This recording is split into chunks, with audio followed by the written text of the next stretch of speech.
하나님 아버지, 주님께 감사와 찬송을 돌립니다. 새해 첫 예배, 첫 번째 하나님 말씀을 듣는 시간입니다. 우리가 마음을 다하고 정성을 다하고 우리 뜻을 다해서 하나님의 말씀을 귀하게 여기고 우리 마음에 새길 수 있도록 도와주시옵소서. 우리 신비에 잊혀지지 않는 그러한 말씀으로 남을 수 있도록 도와주시옵소서. 그래서 이 말씀이 우리에게 생명이 될 수 있도록 도와주시옵소서. 예수님 이름으로 간절히 기도드렸사옵나이다. 아멘. 미국의 35대 대통령 존 F 케네디가 저격당하기 전날 밤에 한 연설 중에 이런 말이 있다고 합니다. 사람은 누구나 역사의 법정 앞에 서게 될 것입니다. 누구나 다 역사의 법정 앞에 서게 될 것입니다. 여러분들은 바로 그 자리에서 네 가지의 질문을 받게 될 것입니다. 첫 번째, 당신은 용감한 사람이었는가? 진실 앞에 나는 과연 용감한 사람이었나? 비굴하게 타협하고 지조를 꺾지 않고 하찮은 이익 앞에서 양심을 저버리지 않았는지 묻고 있는 겁니다. 나는 진실 앞에 용감했는가? 한번 생각해 보시기 바랍니다. 두 번째는 여러분들은 현명한 판단을 하셨는지. 현명한 판단은요, 균형 있는 사고에서 나오는 겁니다. 욕심과 사심이 있다면 현명한 판단을 할 수 없게 되는 거죠. 너무 자기 중심적인 생각을 한다면 잘못된 판단을 할 수밖에 없습니다. 그래서 잘못된 판단을 하고 후회하지는 않았는지 그렇게 묻고 있는 겁니다. 세 번째는, 여러분은 나에게 맡겨진 일에 최선을 다했는가? 내가 해야 될 일을 성실하게 감당했는가? 누가 보든 보지 않든 최선을 다했는가? 적당히 눈가림만 하고 대충 넘어가지 않았는지 생각해 봐야 되는 문제입니다. 네 번째는, 당신은 당신의 사역에서 전적으로 헌신했는가? 토탈 커미트먼트를 했는가 하는 겁니다. 부끄럽지 않게 그 일을 감당했는가? 그 일을 할 때 내가 얼마나 치열하게 그 일을 감당했는가 하는 것을 묻고 있는 겁니다. 참 엄중한 질문이 아닐 수 없습니다. 한 사람이 살아가는 인생 여정 속에서 내가 한 모든 일에 대해서 나는 공적으로나 혹은 사적으로 역사의 심판대 앞에 서게 될 것입니다. 여러분, 누구나 다 이것은 하찮은 사람서부터 시작해서 대통령에 이르기까지 누구나 역사의 평가를 받게 됩니다. 가정에서, 직장에서, 교회에서, 또 넓게 보면 국가에서 냉정한 판단을 받습니다. 나는 아버지로서 어떤 판단을 받게 될 것인가? 나는 인자한 사람이라고 우리 자녀들이 판단할 것인가? 아니면 무서운 사람으로 판단할 것인가? 나는 현명한 사람, 아니면 나는 미련한 사람으로 판단될 것인가? 나는 존경받을 수 있을까? 아니면 자녀로부터 경멸을 받게 될 것인가?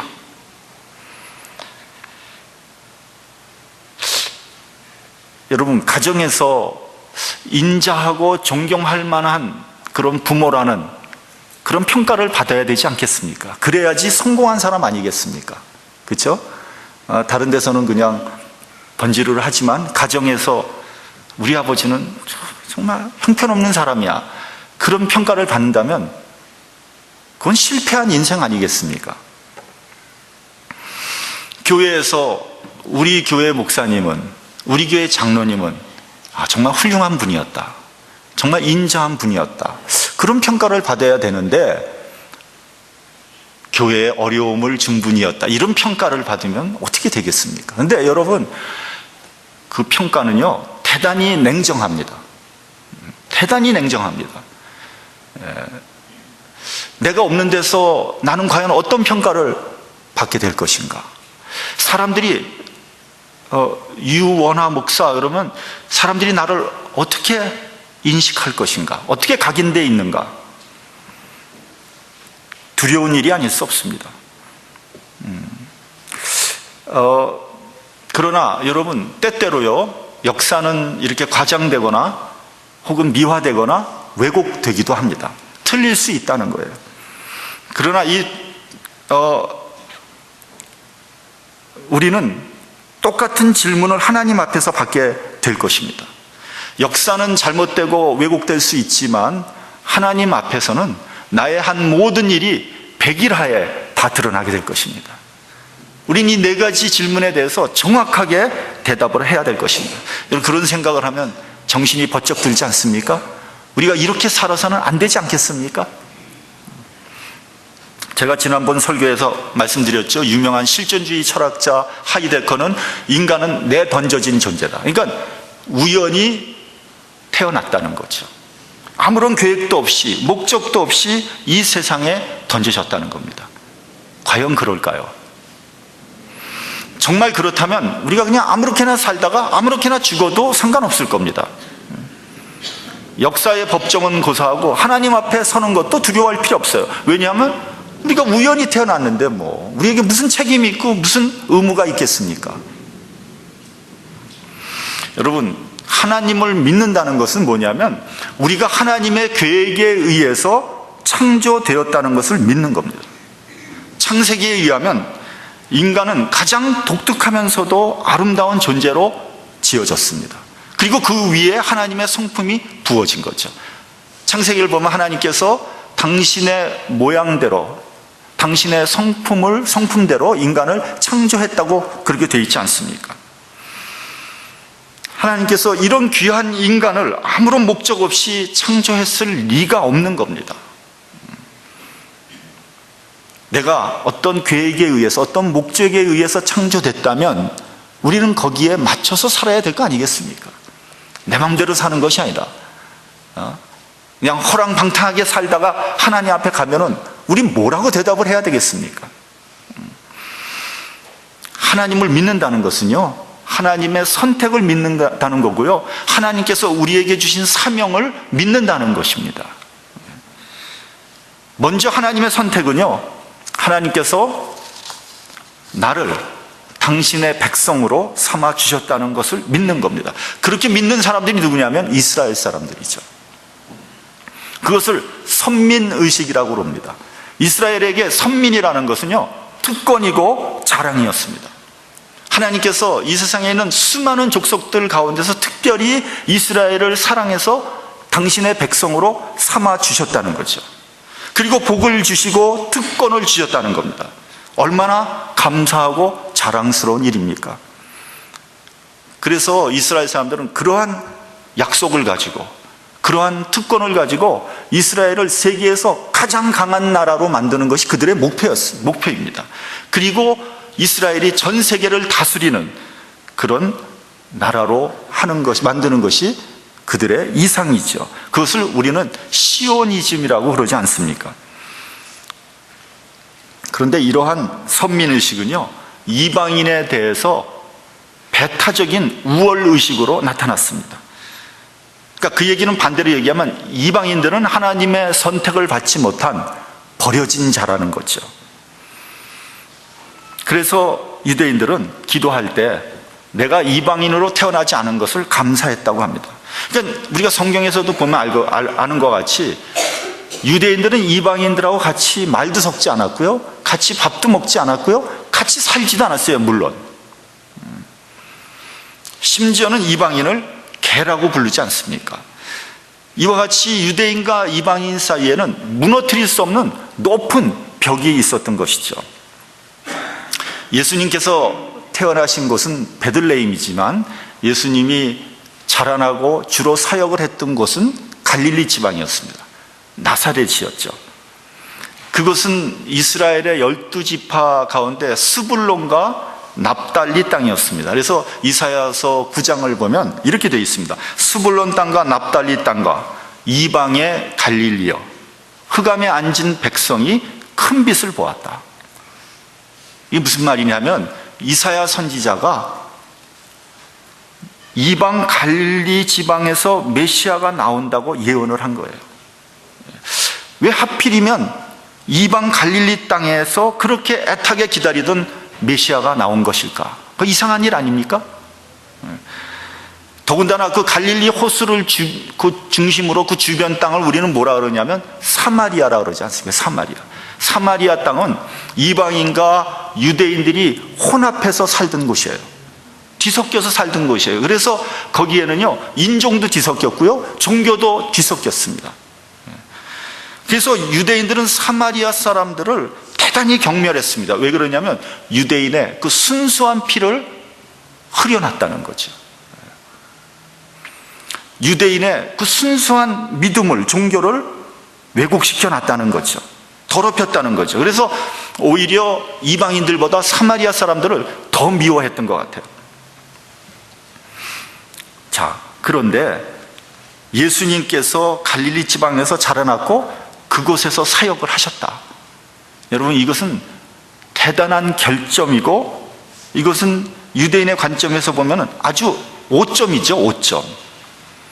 그래서 예수님의 12 제자 중에 하나인 나다나엘은 예수님을 처음 소개받았을 때 그런 얘기 하지 않습니까? 나사렛에 무슨 선한 것이 날 것이 있겠는가. 그리고 예수님을 아주 무시해버렸습니다.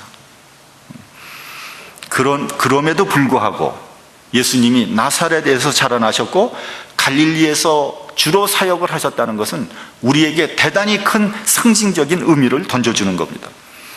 왜냐하면은 예수님으로 말미암아 비로소 이방인족에게 복음이 증거되기 시작했다는 거죠. 이스라엘은 하나님의 백성이었지만 이방인들은 예수를 믿으면 하나님의 자녀가 되는 놀라운 은혜를 주신 겁니다. 그래서 사도 바울은 로마서에서 이제 너희는 더 이상 무서워하는 종의 영을 받지 아니하였고 양자의 영을 받았으므로 아바 아버지라고 부르게 됐다. 그렇게 말씀했습니다. 여기서 종의 영은 이스라엘을 지칭하는 것이고 양자의 영은 예수님을 믿어 하나님의 자녀가 된 우리 이방인들을 의미하는 겁니다. 그러니까 여러분, 예수님을 믿으면 하나님을 아버지라고 부를 수 있다는 거죠. 하나님을 아버지라고 부른다. 여러분, 우리가 하나님을 아버지라고 부르지 않습니까? 근데 이스라엘 사람들은 수천 년 하나님을 믿었지만 불행히도 이 사람들은 감히 하나님을 아버지라고 부르질 못했습니다. 하나님은 무서운 창조주이시지 나의 아버지가 될 수 없는 거죠. 아무도 하나님을 아버지라고 부르지 못했습니다. 그래서 요한복음을 보면 예수님께서 하나님을 아버지라고 부르니까 유대인들이 신성모독이라고 펄쩍 뛰었던 이유가 거기에 있던 겁니다. 우리 본문에서 6절을 한번 같이 봉독을 한번 해보겠습니다. 6절. 자, 시작. 이는 이방인들이 복음으로 말미암아 그리스도 예수 안에서 함께 후사가 되고 함께 지체가 되고 함께 약속에 참여하는 자가 됨이라.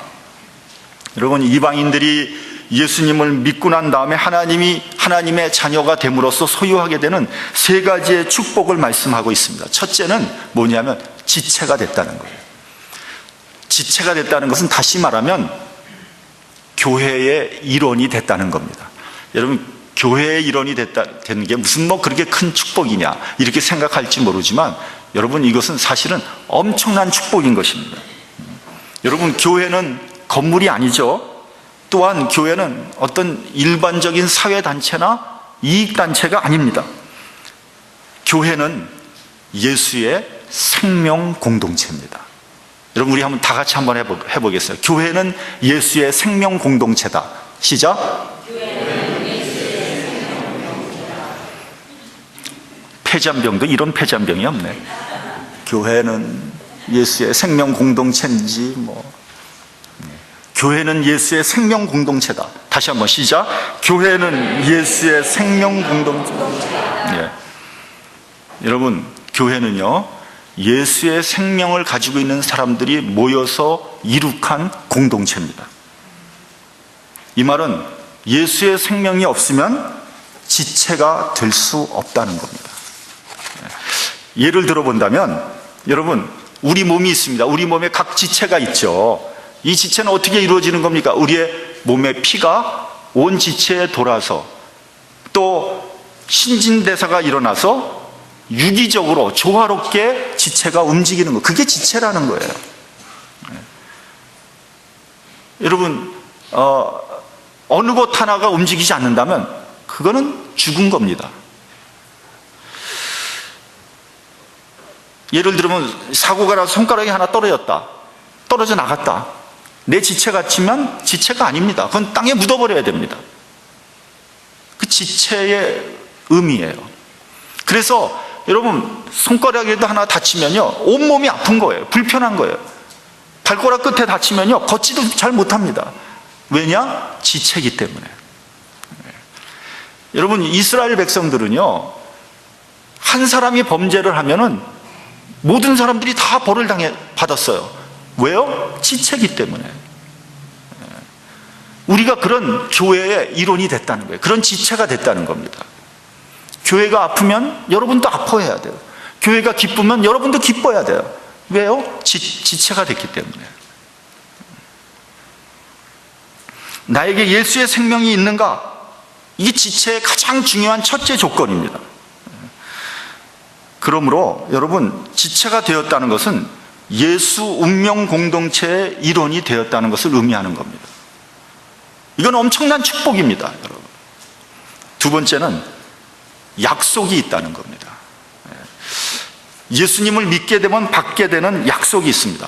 어떤 것은 이미 이루어진 것이 있고요, 어떤 것은 받아야 될 것이 있습니다. 예수님께서 부활하고 난 다음에 제자들에게 뭐라 그랬습니까? 내가 너에게 평안을 주노라. 이미 평안을 받은 사람도 있고요, 아직 못 받은 사람도 있어요. 그러나 anyway 이것은 예수님의 약속입니다.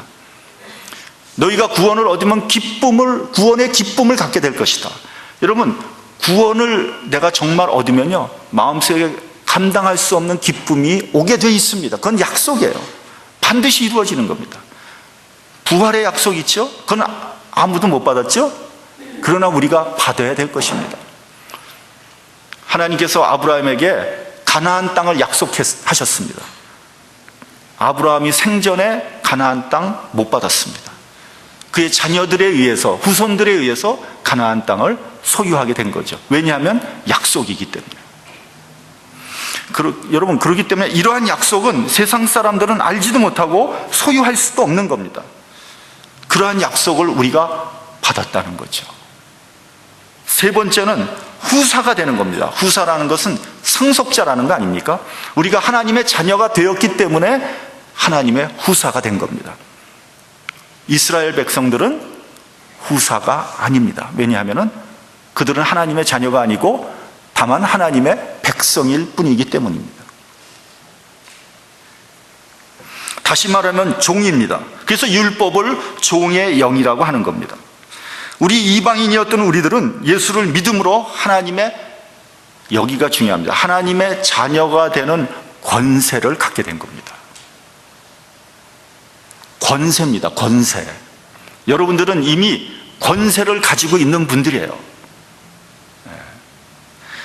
여러분, 자녀의 권세와 종하고는 천지 차이입니다. 자녀의 신분은 엄청난 권세여 영광된 자리입니다. 여러분, 자녀의 권세 앞에 마귀가 물러가는 겁니다. 여러분, 마귀가 누굽니까? 마귀는 세상 권세자요 세상 임금입니다. 이런 자가 물러나가는 것은 나에게 하나님의 자녀의 권세가 있기 때문입니다. 여러분, 혹시 죄의 유혹 속에 빠져 있습니까? 내가 자녀의 권세가 있다는 것을 확인하고 물리치시기 바랍니다. 여러분, 혹시 우리 가운데 어떤 중독에 빠져 있는 사람이 있습니까? 술도 마찬가지고 담배도 마찬가지고, 여러분, 도박도 그렇고요, 마약도 그렇고요. 그런 것을 우리가 극복할 수 있는 자녀의 권세가 우리 속에 이미 와 있는 겁니다. 사용하시기 바랍니다. 요즘 보면은 얼마나 이혼을 많이 하는지 모릅니다. 특히 젊은 사람들 툭 하면 그냥 이혼해버려요. 우리 주변에도 이렇게 보면 이혼한 사람들이 하나둘이 아니에요. 그거 마귀에게 계속해서 속고 있는 겁니다. 마귀의 하는 일의 가장 중요한 두 가지 일, 가정 파괴, 교회 파괴입니다. 거기에 우리가 속아 넘어가서는 안 됩니다. 요즘에 얼마나 교회가 많이 파괴가 됩니까? 그거 다 속는 거거든요. 내가 어떤 권세를 가지고 있는 사람이라는 걸 전혀 인식하지 못하고 있는 겁니다. 여러분, 우리를 넘어뜨리고 파괴시키는 마귀의 권세를 대적해야 됩니다. 우리는 하늘나라를 상속받게 될 하나님의 자녀라는 거죠. 이건 정말 놀라운 은혜와 권세라고 얘기하지 않을 수 없습니다. 우리 본문 4절을 같이 봉독하겠습니다. 4절. 자, 시작. 이것을 읽으면 그리스도의 비밀을 내가 깨달은 것을 너희가 알 수 있으리라. 이것이 그리스도의 비밀이라는 거예요. 여러분, 이 비밀을 안 순간 바울은 경악을 금치 못했습니다. 왜냐하면 바울은 예수 믿는 사람을 잡으려고 다메섹까지 쫓아갔던 사람 아닙니까? 바울은 어떤 생각을 가지고 있었냐면, 하나님의 말씀을 오염시키는 자, 혹은 하나님의 말씀을 이방인에게 퍼뜨리는 자, 이런 자들을 원수로 여겼던 사람이거든요. 왜냐하면 바울은 선민의식에 사로잡힌 사람이기 때문에 오직 하나님은 유대인만 믿을 수 있다고 생각을 했거든요. 그런데 하나님은 유대인뿐만 아니라 이방인도 사랑하신다는 사실을 깨달은 거예요. 더 나아가서 유대인이나 이방인이나 자유자나 종이나 누구든지 예수를 믿으면 하나님의 자녀가 된다는 것을 알았습니다. 그러니까 여러분, 하나님께서 유대인들에게 하나님을 먼저 알게 해주신 것은 자랑이나 특권이 아니라 이방인들에게, 복음을 모르는 사람들에게 전하라는 사명이라는 것도 깨닫게 된 겁니다. 그 말씀이 본문 8절입니다. 제가 봉독을 하겠습니다. 모든 성도 중에 지극히 작은 자라도 더 작은 나에게 이 은혜를 주신 것은 측량할 수 없는 그리스도의 풍성을 이방인에게 전하게 하시고. 바울은 여기서 자신을 지극히 작은 자보다 더 작다고 그렇게 말하고 있습니다. 이런 부족한 자에게 은혜를 주시고 또 사명을 주셔서 복음을 전하게 했다는 거죠. 여러분, 바울의 원래 이름은 뭐죠? 너무 쉬운 질문이죠? 사울 아닙니까? 사울. 여러분, 부모들이 그 이름을 지을 때 항상 좋은 이름을 짓지 않습니까? 사울이라는 이름의 뜻이 뭔지 아세요? 조금 센스가 있는 사람들은 여기서 딱 알아채는데, 사울의 이름의 뜻, 크다는 말입니다. 크다.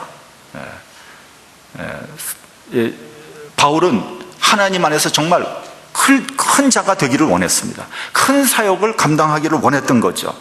그런데 사울이 예수님을 만나고 난 다음에 이름을 바울이라고 바꿨습니다. 바울의 뜻은 뭐겠어요? 그렇죠. 우리 집사님 벌써 눈치가 보통이 아니야, 백단이야. 작은 자라는 뜻입니다. 예수께서 제자들의 발을 씻기신 것과 같이 바울은 작은 자로서 섬기기를 원했던 겁니다. 이렇게 작은 자에게 풍성한 복음의 은혜를 주셔서 이방인들에게 복음을 전하는 사명을 주신 것이 너무 감사하다는 거죠. 그래서 바울은 사명을 위해서 생명도 소중히 여기지 않았습니다. 여러분, 바울이라고 왜 생명이 소중하지 않겠습니까? 그러나 바울은 사명을 더 소중하게 생각했다는 거죠. 왜냐하면 생명은 하나님께 달린 거거든요. 여러분, 목숨은요, 하나님께 달린 겁니다. 아무리 건강해도 하나님께서 부르시면 갈 수밖에 없는 거예요. 아무리 빌빌거려도 하나님이 부르지 않으면 안 죽습니다. 절대로. 그러므로 목숨에 대해서 너무 전전긍긍하고 걱정하지 마십시오. 때가 되면은 하나님에게로 가는 겁니다. 그게 생명 아닙니까? 그게 사명을 열심히 감당하다가 하나님께서 오라 그러면 하나님 앞에 가면은 얼마나 하나님께 영광이 되겠냐는 거죠. 바울은 복음을 전하다가 엄청난 핍박을 당하죠. 고린도후서를 보면 유대인들에게 40대에 한 대를 감한 매를 몇 번 맞죠? 5번씩이나 맞습니다. 태장을 3번 맞고요, 1번 돌에 맞고요, 3번 파선당하고 강의 위험, 강도의 위험, 이방인의 위험. 자지 못하고요, 줄이고 목마르고요, 여러 번 굶고 춥고 헐벗었다고 합니다. 왜요? 사명을 감당하기 위해서요. 우리 본문 1절을 우리 다 같이 봉독하겠습니다. 본문 1절. 자, 시작. 이러함으로 그리스도 예수의 일로 너희 이방을 위하여 갇힌 자 된 나 바울은, 네, 이방인에게 복음을 증거하기 위해서 바울은 로마 감옥에 갇히게 된 겁니다. 그래서 감옥 속에서 지금 편지를 쓰고 있는 거예요. 그러나 바울은 감옥에 갇혀 있는 것을 두려워하거나 부끄러워하지 않았습니다. 바울은 무엇보다도 자신에게 맡겨진 복음 전파의 사명을 귀하게 생각한 거죠. 과거에 일제시대 때요, 만주나 연해주에 있는 독립군에 들어가려면 3가지를 맹세했다고 합니다. 첫째는 뭐냐면은 당신은 총에 맞아 죽을 각오가 되어 있는가? 2번째, 당신은 굶어 죽을 각오가 되어 있는가? 3번째, 당신은 얼어 죽을 각오가 되어 있는가? 그 3가지를 맹세해야지만 비로소 독립군으로 입대할 수 있었다는 거예요. 실제로 독립군들이, 만주에는 독립군들이 대부분 그 3가지의 이유 때문에 죽었다고 합니다. 지금 우리 한국 사람들이 그 독립군들의 빛을 지고 있는 거죠. 마찬가지로 우리가 지금 복음을 갖고 이렇게 하나님 앞에 예배 드리는 것은 그 바울이 고통당한 그 빛을 우리가 지고 있는 거 아니겠습니까? 하나님께서 우리를 선택해 주셨습니다. 내가 선택한 것이 아니고 하나님께서 선택하신 겁니다. 그래서 하나님을 아바, 아버지라고 부를 수 있는 은혜를 주셨습니다. 은혜를 받았으니까 나만 잘 먹고 잘 살고 나만 하나님 믿고 천국 가겠습니까? 여러분, 천국은 그런 사람들을 위해서 준비된 곳이 아닙니다. 하나님께서 나에게 은혜를 주시고 동시에 사명도 주셨다는 것을 깨달아야 됩니다. 여러분, 내 주변을 한번 돌아보십시오. 조금 시야를 넓혀서 한번 보십시오. 이 세상에 얼마나 많은 사람들이 소망 없이 하루하루를 살아가고 있는가 말이죠. 그런 분들에게 그리스도의 비밀을 전하시는 저와 여러분이 되기를 바랍니다. 그 풍성한 은혜, 그 약속, 예수의 생명을 전하시기 바랍니다. 복음을 전하는 사명이 여러분들의 삶의 목적이 되길 바랍니다. 그럴 때 여러분들의 삶 속에 은혜와 축복이 넘치게 될 것입니다. 생명보다 사명을 더 귀중히 여기는 저와 여러분이 되기를 주님의 이름으로 간절히 축원합니다. 기도하겠습니다.